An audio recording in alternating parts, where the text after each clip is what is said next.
Our first reaction to our topic, blue-collar grandpas, was almost literally, what the We pictured all kinds of angry old men, toothless, heartless, and just plain mean.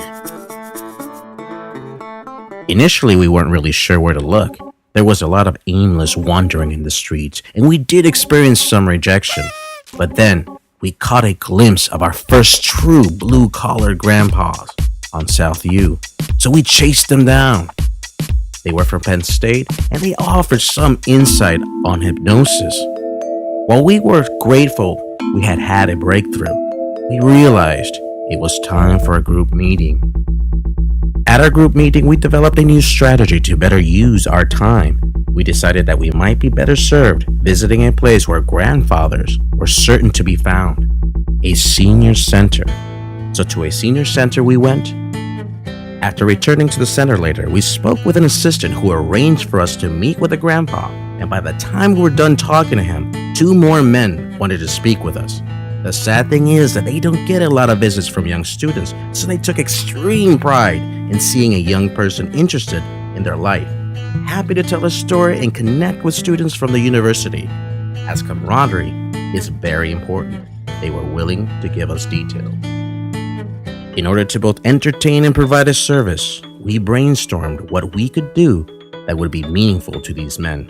Since they didn't have family nearby, we decided that spending time with them, helping them do what they wanted to do, and talking to them would be the service of most value to them. With this, we came up with Walk a Dad, a service where we go to Atria and spend time with blue-collar grandpas and do a planned activity together, such as walks and games.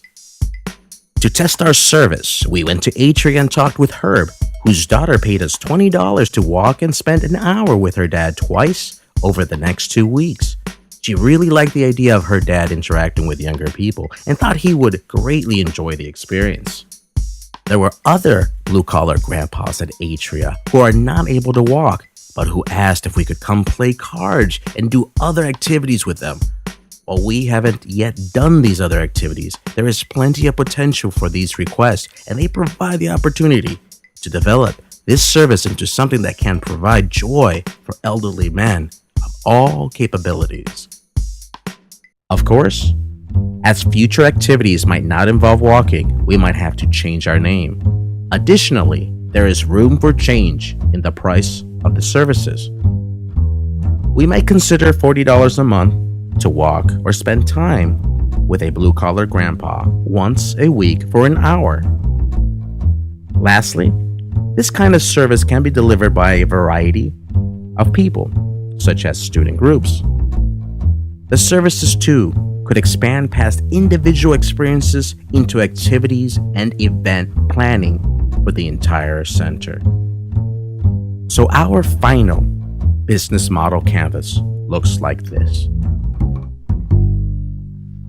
At the end of this project, we've learned that blue-collar grandpas are not as scary as we thought.